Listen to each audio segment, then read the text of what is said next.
नमस्कार। मैं हृदय कुमार प्रीत आर पृथ्वी चंपा से आप सबका स्वागत करता हूं। स्पेशल ग्राउंड को लेकर के स्थानांतरण के लिए जो इंतजार कर रहे हमारे शिक्षक हैं उनको थोड़ा और इंतजार करना पड़ेगा, क्योंकि स्थानांतरण की स्क्रूटनी अब शुरू होने वाली है और 4 चरणों में होगा स्थानांतरण। इस शिक्षा कोष से डाउनलोड कर पाएंगे वे स्थानांतरण पदस्थापन पत्र। साथ ही इस वीडियो में देखेंगे कि आखिर चेक लिस्ट में क्या क्या है और मंतव्य में किन किन बिंदुओं को दर्शाया जाना है, और सबसे महत्वपूर्ण जो बात है कि स्क्रूटनी हमारे जो करेंगे कौन कौन पदाधिकारी करेंगे और उनको स्क्रूटनी करके क्या क्या करना होगा उसमें। साथ ही जो 7 जो आपके जो बिंदु थे उसमें फर्स्ट प्रायोरिटी किसको दी जा रही है और प्रथम चरण में किनका ट्रांसफर होगा, उसमें भी सबसे पहले प्रथम चरण में भी अलग अलग कोटिवार बटा गया है। तो चलिए, अगर आप मेरे चैनल पर नए हैं तो अपने चैनल को सब्सक्राइब जरूर कीजिएगा, बेल आइकन जरूर दबाइएगा। अगर ये वीडियो अंत तक आपको अच्छा लगे तो सबसे अधिक इसे शेयर कीजिएगा। बेल आइकन इसलिए दबाइएगा क्योंकि आपको अपडेटेड वीडियोज का नोटिफिकेशन मिल सके। आइए शुरुआत करते हैं। सबसे पहले आज जो पत्र निकला हुआ है बिहार सरकार शिक्षा विभाग 3/1/2025 का ये पत्र है, आप देख सकते हैं। तो बिहार सरकार शिक्षा विभाग का जो आदेश निर्गत हुआ है, तो इस आदेश में कहा गया है कि जो हमारे 21/11/24 द्वारा वैसे शिक्षक जो किसी विशेष समस्या के कारण अपने स्थानांतरण हेतु इच्छुक है से दिनांक 1/12/24 से 15/12/24 तक ऑनलाइन आवेदन प्राप्त हुए। मतलब उन शिक्षकों से 1 दिसंबर से 15 दिसंबर तक ऑनलाइन आवेदन लिया गया। अब कहा गया इस संबंध में प्राथमिक शिक्षा निदेशालय के पत्रांक 2048 22/11/24 द्वारा मार्गदर्शिका भी उपलब्ध कराई गई। आगे कहा जा रहा है कि इस संबंध में 1,90,000 शिक्षकों के अभिआवेदन प्राप्त हुए हैं विशेष परिस्थिति में स्थानांतरण हेतु, लेकिन सक्षमता उपरांत यह निर्णय लिया गया कि मार्गदर्शिका की कंडिका 5 में वर्णित श्रेणियों के अनुसार प्राप्त अभिआवेदनों का निष्पादन चरणबद्ध तरीके से निम्नवत किया जाएगा। सबसे पहले मैं बता दूं कि 1,90,000 जो हमारे शिक्षक आवेदन किए हुए हैं स्पेशल ग्राउंड पे, उसमें सबसे कम संख्या इन लोगों की है जिनकी स्थानांतरण पहले चरण में होगी, यानी असाध्य रोग से पीड़ित सबसे 1 नंबर। उसमें भी प्रथम चरण में 1 नंबर पर असाध्य रोग से पीड़ित जो है उनका किया जाएगा।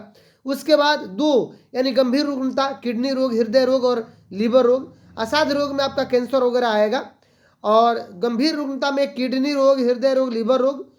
3 नंबर दिव्यांगता के आधार पर स्वयं नियुक्त। 4 नंबर ऑटिज्म या मानसिक दिव्यांगता, और 5 नंबर विधवा या परित्यक्ता।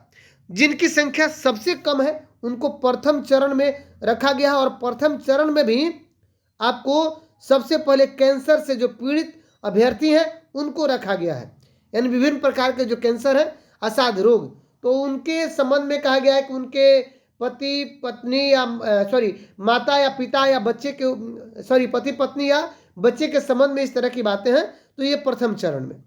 अब भाई आगे बात कर लेते हैं। जब इनका हो जाएगा इन सभी लोगों का, यानी जो प्रथम चरण के 1 नंबर असाध्य कैंसर का, तब उसके बाद गंभीर रुग्णता, फिर दिव्यांगता, ऑटिज्म और विधवा का जब हो जाएगा, तब द्वितीय चरण में पति या पत्नी के पदस्थापन के आधार पर जो स्थानांतरण चाहते हैं, जो दोनों हमारे जो शिक्षक शिक्षिका या किसी और विभाग में, यानी पति पत्नी दोनों सर्विस में है या सर्विस में ना होते हुए भी किसी और हो सकता है कि पति किसी और, मतलब होना भी नहीं चाहिए किसी और काम। क्या मतलब, मेरे कहने का तात्पर्य यह है कि अगर दूसरे नॉन गवर्नमेंट सेक्टर में वो पदस्थापित है तो इसको तो हमको लगता है कि पता नहीं विभाग उतनी वैल्यू देगा कि नहीं देगा, लेकिन जैसे सेंट्रल गवर्नमेंट रेलवे में वगैरह जो लोग हैं वे पदस्थापन के आधार पर अपना आवेदन दिए हुए हैं, या जो खुद शिक्षक शिक्षिका है, तो इनका होगा।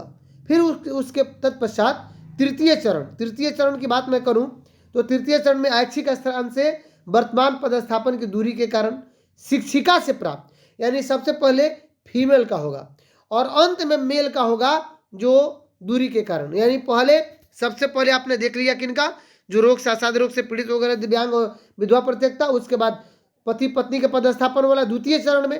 तृतीय चरण में दूरी लेकिन महिला का, और चतुर्थ चरण में दूरी से होगा लेकिन चतुर्थ सबसे अंतिम चरण में पुरुषों का होगा। इस प्रकार 4 चरणों में आपका स्थानांतरण होगा, जिसमें सबसे पहली प्राथमिकता आपको दिख ही रहा है कि श्रेणी भी बांटा गया है कि कितने कितने श्रेणी में। प्रथम चरण में ही 5 श्रेणी बांट दिया गया। इनकी संख्या सबसे कम है, और सबसे कम है आपको कैंसर से पीड़ित रोगियों की, इसलिए इनका सबसे पहले होगा। आइए अब आगे बात कर लेते हैं। इसमें कहा गया कि प्रथम चरण में अंकित 5 श्रेणियों के लिए क्रमानुसार 1 by 1 किया जाएगा। तो इनका कहने का मतलब यही है कि तृतीय, चतुर्थ और पंचम श्रेणी के अभिवादन का निष्पादन किया जाएगा। सभी पांचों श्रेणियों के अभिवादनों के निष्पादन के उपरांत द्वितीय चरण अनुवर्ती और बाद की, मतलब ये जो 5 श्रेणियां हैं सबसे पहले इन्हीं का ट्रांसफर होना है, उसके बाद द्वितीय चरण, तृतीय और चतुर्थ चरण पर विचार होगा और ट्रांसफर होगा। इसमें कहा गया है कि इसके लिए स्क्रूटनी की बात की गई है।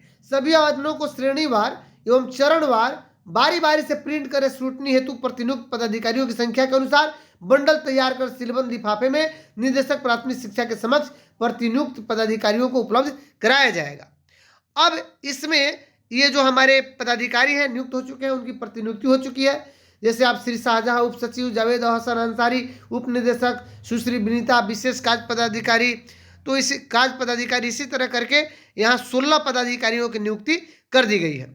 और कहा गया है कि सभी पदाधिकारी खुद स्क्रूटनी करेंगे, है ना, और स्क्रूटनी करने के साथ साथ संलग्न चेक लिस्ट इसमें भी एक है, उस चेक लिस्ट को भी देखेंगे कि चेक लिस्ट को भरकर और हस्ताक्षर करके अभिवादन के साथ टैग करेंगे, है ना।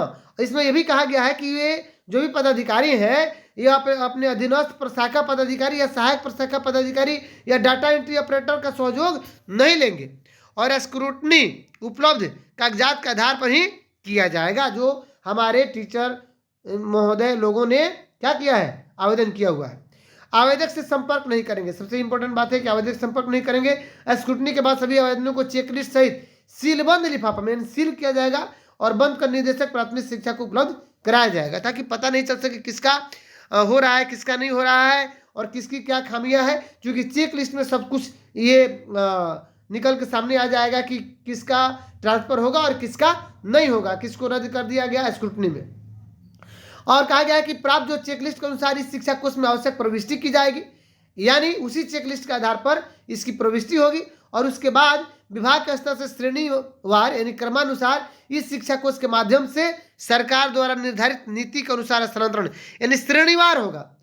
सबसे पहले प्रथम श्रेणी, द्वितीय, तृतीय, चतुर्थ और पंचम श्रेणी की जो बात आप लोग इसमें देख रहे हैं, यानी यही जो श्रेणी है इनका हो जाएगा प्रथम चरण के और इनका श्रेणीवार होगा। यानी सबसे पहले कैंसर रोगी का, फिर आपको किडनी रोग, हृदय रोग, लीवर का, और जब इनका श्रेणीवार स्थानांतरण किया जाएगा। लेकिन इसमें कहा गया है कि संबंधित शिक्षक अपना स्थानांतरण और पदस्थापन आदेश इस शिक्षा कोर्स पोर्टल से अपने लॉगिन आईडी पासवर्ड से डाउनलोड कर सकेंगे। आवेदन पर अद्यतन स्थिति स्थानांतरण पदस्थापन आदेश केवल इस शिक्षा कोर्स में ही उपलब्ध होंगे। अगर कोई सोचता है कि हमारे मोबाइल पे मैसेज आएगा या हमारे पास टेलीफोन आएगा, तो इस तरह की बात नहीं होगी। सारा काम आपका इस शिक्षा कोर्स पोर्टल से होगा। जो इस शिक्षा कोर्स पोर्टल पे जाइएगा, यूजर आईडी पासवर्ड आपका इंडिविजुअल मिला हुआ ही है, उसी पर आपका ये इन्फॉर्मेशन मिल जाएगा कि आपका ट्रांसफर हुआ या नहीं हुआ, आपका आवेदन स्वीकृत हुआ या नहीं हुआ। अब आइए चेक लिस्ट के बारे में देख लेते हैं। चूंकि ये पत्र है पंकज कुमार जो प्राथमिक शिक्षा के जो निदेशक है उन्हीं का पत्र है और आज 3/1/2025 को पत्र निर्गत किया गया है। आइए चेक लिस्ट क्या है। विशेष परिस्थिति में स्थानांतरण हेतु दायर अभिवादन की स्क्रूटनी चेक लिस्ट। शिक्षक का नाम लिखना होगा पदाधिकारियों को ही। शिक्षक का आईडी जो स्पेशल आईडी निकला हुआ है, आईडी आपको मिला हुआ है। जैसे कि बीपीएससी के जो टीचर है बीपी करके है, बीपी करके, और अगर पूर्वी चंपारण तो ईसीएच करके उनकी आईडी होती है ना। और अगर एक्सक्लूसिव टीचर है तो ईटी करके है, ईटी करके, और फिर ईसीएच माने ईस्ट चंपारण और उनकी आईडी कुछ डिजिट में होगा। तो यही आईडी इनमें डाला जाएगा यहाँ पे। फिर उसके बाद मंतव्य है, तो मंतव्य यही 3 मंतव्य जो है बहुत ही महत्वपूर्ण है और इन्हीं 3 मंतव्यों के आधार पर आपकी ट्रांसफर होगी। आवेदक के द्वारा समर्पित तथा उनके आवेदन श्रेणी के अनुरूप है।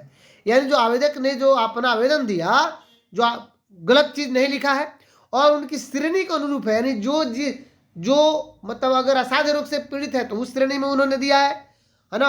अगर कैंसर से पीड़ित है तो वास्तव में दिया है, तो अब यहाँ पे टिक लगा दिया जाएगा। अगर गलत दिए हैं तो यहाँ पे क्रॉस कर दिया जाएगा। यानी आवेदक के द्वारा समर्पित तथा उनके आवेदन श्रेणी के अनुरूप नहीं है तो अब इसको टिक लगाया जाएगा, लेकिन सहानुभूति पूर्वक विचार किया जा सकता है। ये 3 ऑप्शन है, किसी एक ही ऑप्शन को इसमें टिक मार्क करेंगे या तो इसको करेंगे, यानी आपका ट्रांसफर एक्सेप्ट हो गया। दूसरे नंबर में है कि इसको अगर टिक कर रहे हैं, इसको नहीं कर रहे हैं, कुछ भी नहीं कर रहे हैं, इसका मतलब है कि श्रेणी के अनुसार आपने नहीं दिया है, लेकिन सहानुभूतिपूर्वक विचार किया जा सकता है। अब 3 नंबर है कि आवेदन को दूरी के श्रेणी के आधार पर विचार किया जा सकता है, यानी ये 3 नंबर है कि दूरी के आधार पर। और इस प्रकार नीचे जो स्क्रूटनी करने वाले पदाधिकारी होंगे वे अपने हस्ताक्षर करेंगे, अपना नाम और पदनाम के साथ साथ मुहर लगाएंगे, और इस प्रकार स्क्रूटनी उन्हें इंडिविजुअल एक एक हमारे अभ्यर्थियों का करना होगा। तो ये कोई बड़ी बात नहीं है। हालांकि 1,90,000 शिक्षक है, तो सबसे अधिक देरी तो हमारे द्वितीय चरण और तृतीय चतुर्थ चरण के शिक्षकों का होगा। लेकिन सबसे पहले प्रथम चरण में असाध्य रोग, कैंसर जैसे रोग से पीड़ित का हो जाएगा ट्रांसफर, और उसके बाद गंभीर रोगता वाले। तो यही जो 5 श्रेणी के हैं। तो चलिए, अगर ये वीडियो आपको अंत तक अच्छा लगा हो तो सबसे अधिक इसे शेयर कीजिएगा। अगर आप मेरे चैनल पर नए हैं तो मेरे चैनल को सब्सक्राइब जरूर कीजिएगा। मैं ये कह रहा था कि ट्रांसफर में देरी इसलिए होगी क्योंकि 1,90,000 आवेदन है और इन सबका स्क्रूटनी होना है, तो समय लगेगी और इंतजार आपको करना होगा। सबसे अधिक हमारे पुरुषों को इंतजार करना होगा। तो चलिए, ये वीडियो आपको अंत तक अच्छा लगा हो तो सबसे अधिक इसे शेयर कीजिएगा। अगर आप मेरे चैनल पर नए हैं तो अपने चैनल को सब्सक्राइब जरूर कीजिएगा, बेल आइकन जरूर दबाइएगा ताकि अपडेटेड वीडियोज का नोटिफिकेशन मिल सके आपको। मिलते हैं नेक्स्ट वीडियो में, तब तक के लिए थैंक यू।